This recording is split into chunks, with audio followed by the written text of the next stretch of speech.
Hello, everybody. Frozen OJ here, and welcome to my first ever 7 Days to Die Let's Play.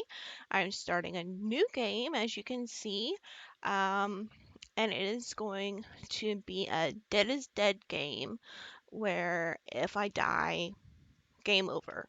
It has like another nickname, I think, but I can't remember what it is. I know I read Dead is Dead a lot on the forums, so that's what I'm calling it.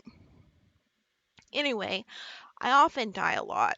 If you watched my update video, my December update video, I posted a screenshot where on day 7, the first Horde Night, I had died like 20 times, I think. And there's just blue backpacks everywhere, all over the floor from all the times I died that first day 7. Oh, and that was my phone because I haven't recorded a Let's Play in like half a year or so. I forgot to put it on silent. So anyway, I'm not good at staying alive. I did sort of a trial run of this and I lasted until about day 20 because I got an infection and did not have any antibiotics, did not have any honey, did not have a beaker to make antibiotics with. So I was just screwed. And I went to the trader to see if they had any of that, and the trader didn't. So I just died. But anyway, I'm going super easy with this. My goal is to make it to the morning of day 50 because basically the hordes get harder every 7 days until the day 49 horde. And then after that at the next horde, day whatever, I can't remember, 56. I don't know. Multiplication is not my strong suit. I don't really do math. But it starts back over kind of at the day 7 level. So it's kind of like a loop where it goes for 49 days and then starts over. So I just want to make it to the morning of day 50. And I've never done that, so I'm going almost as easy as I can. So here we have my difficulty settings, and I have it on scavenger, which is, as you can see, the easiest setting designed for noobs. I'm not really a noob. I have about 400 hours in this game, I think. But I am a noob at not dying. So we're going to go with that. And then for daylight length, I have it set on 18, which is the most you can. So my nights will be the shortest. I do have zombies run on default. You can make it so they never run, but I didn't feel like going that easy. I did want there to be some difficulty during the nighttime.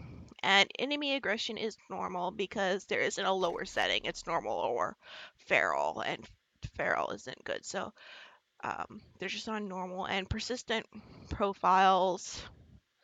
I don't really get that, so I just leave it on. I don't I don't know. It was just that way, so I left it there. For the 24-hour cycle, I debated a bit on what I wanted to do for that because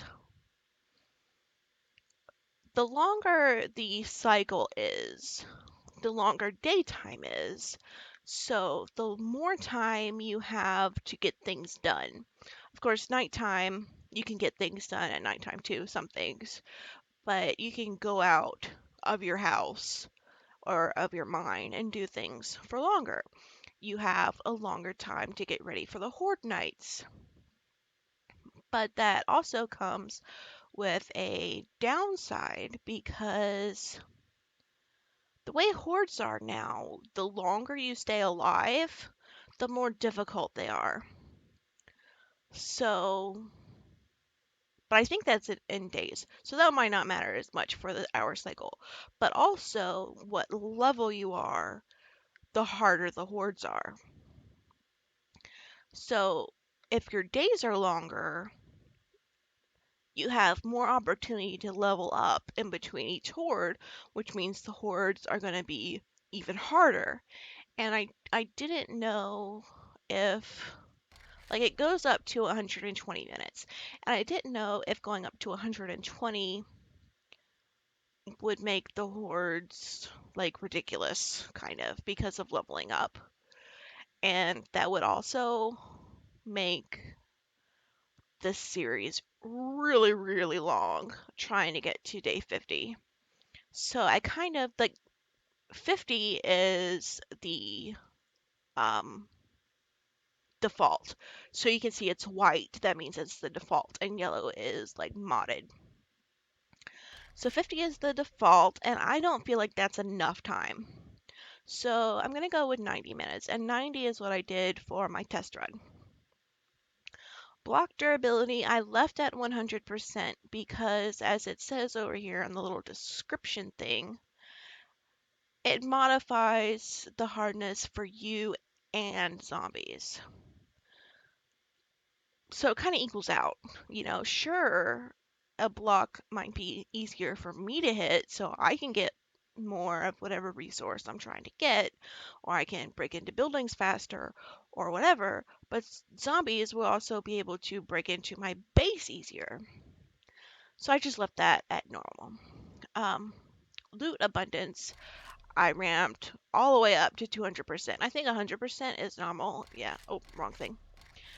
So I went up to 200%. In my test run, I had it at 150. So I'm hoping if I do at 200, I'll be able to find some antibiotics or a beaker because that really sucked.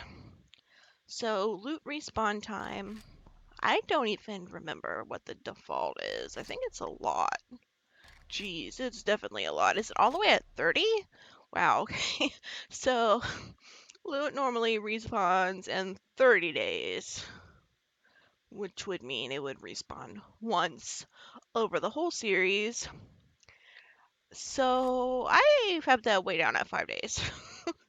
Like I said, I'm going for easy mode here. And to be honest, I don't really like exploring.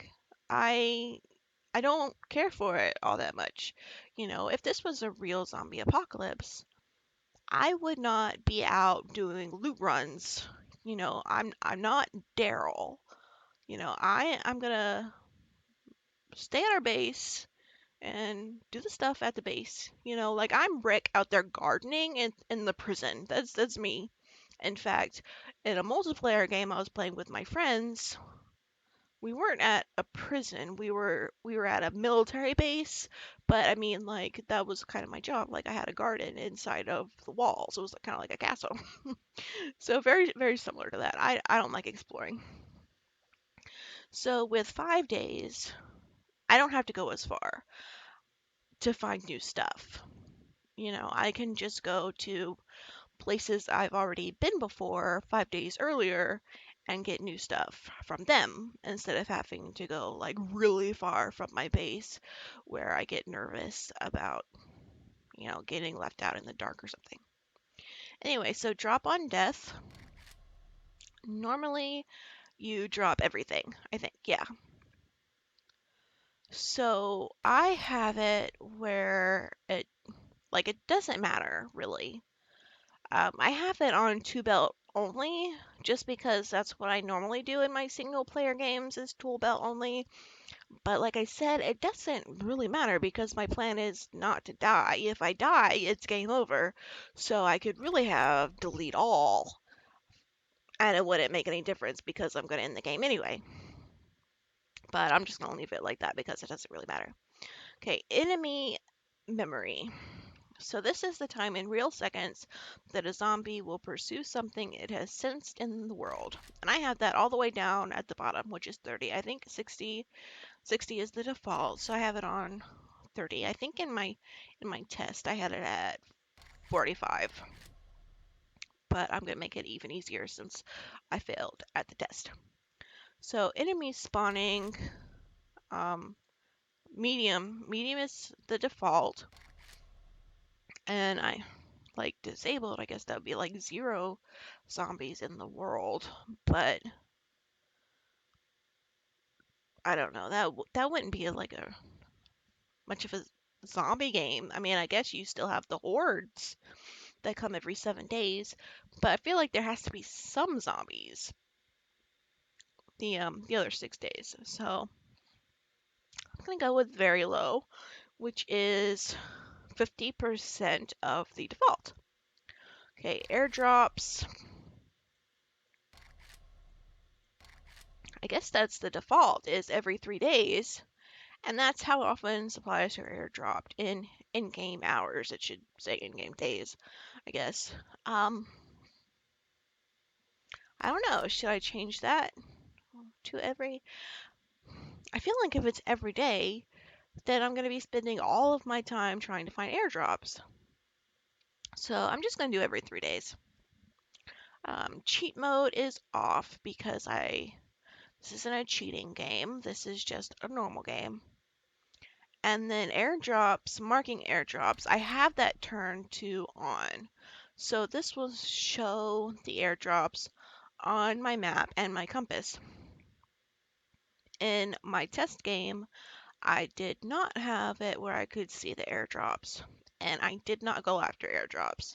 I didn't focus on that. And chances are, if I had gotten airdrops, I would have gotten either antibiotics or a beaker because medical supplies are often found in airdrops. So this time, I'm actually going to pay attention to that part of the game and hopefully not die before the 21-day horde. Okay, so I am going to use the static world because I have a place in mind that I want to go to. Um, like one particular base area where I know where things are. I know water is close by and it's a good biome and all that kind of stuff. So you can also do a random generated world, but that, like I said, I don't really like exploring. So with a random generated world, you have to explore because you can't go online to look up a map and see, okay, where is the closest whatever you're looking for. Where's the closest trader? Where's the closest poppin' pills? You can't look that up.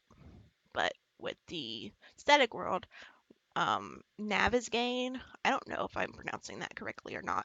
I'm I I'm really bad at pronouncing words I've only ever read before, so I don't know if that's correctly said. That didn't make any sense. I don't know if I said that correctly, is what I meant to say. But anyway, that's the route I'm gonna play in. And anyway, yeah, those are my options. I wanted to kind of explain that. I am, like I said, going super easy mode. But that's because I'm not gonna die, and the way they have it now is the hordes get harder the longer you go without dying. And in my test game, I did the day 14 horde without dying, and it was a lot of zombies. I went through almost a whole stack of crossbow bolts, and like I was hitting the zombies, you know. I wasn't just shooting them into nothing. I got lots of headshots and stuff. And so if that was day 14, I imagine it only gets worse from there. So yeah, I'm expecting it to get pretty difficult through the not dying and through being on a longer 24-hour cycle than normal, which means I'll also be leveling up. Anyway, I've already kind of rambled on for a long time about these options, like almost 15 minutes. So I guess I better go ahead and get started. So I will see you when the map loads. Hey guys, sorry to make a liar out of myself, but I'm not actually going to have any gameplay in this video. I um I did record it, and my goal had been to go over the settings and then run from wherever I spawned to the area I was planning to set up my base, and that was going to be my first part, part one. And I did that, and it was super long. It took way longer to get to my base than I expected it to be. So I am instead cutting it, and I am going to upload that as part two, the actual gameplay part. And I will be posting it the same day. So probably by the time you're watching this now, it will already be up, so you can watch it. But I wasn't really sure what to make as the image part of me explaining kind of what happened. So I just went with the map. This is the map of the world that the static world that comes with the game, and you can see all the different biomes. Like we have a desert and we have some forest, two different types of forest. We have like a pine. I think this is like a pine forest, this darker green, and then a maple forest is the lighter green, and then some snow, and anyway, that's all. That's the map, and it doesn't look that big, but I mean, it takes like a good while to go across it. And the reason it took so long to get from where I spawned to where I meant to go is because I literally spawned at the east edge of the map, and my base that I want is almost at the west edge of the map. I don't really want to get spoilery, not like it really matters because, like I said, I'm going to be uploading it anyway, and you know, but so I'm not going to say exactly where my base is, but that's why it took so long. I didn't expect to spawn so far away because I didn't spawn that far away when I did my test run. But anyway, yeah, that'll be up. It should be up probably already, depending on when you're watching this. And you can watch that, and even cutting it into two parts. The second part is still like 40 minutes long. It's a bit ridiculous, but at least now I got that done, and so future episodes won't be as long as that. But yeah, I think that's all I really need to say about this. Please do watch the next part so you can see actual gameplay and not just me talking with the settings screen, which probably isn't the most entertaining thing in the world, but I do think it's important for you to know where I'm coming from with this Let's Play because I am playing different than a lot of other people, I imagine. I haven't watched a lot of 7 Days to Die Let's Plays, but I imagine most of them aren't approaching it the same way I am. Anyway, thank you so much for watching, and thank you for your subscriptions if you've subscribed, and if you haven't, please do so you can um, be notified. I don't know if that's the right word for when part three is up, because like I said, part two should be up already. And I will see you next time. Bye.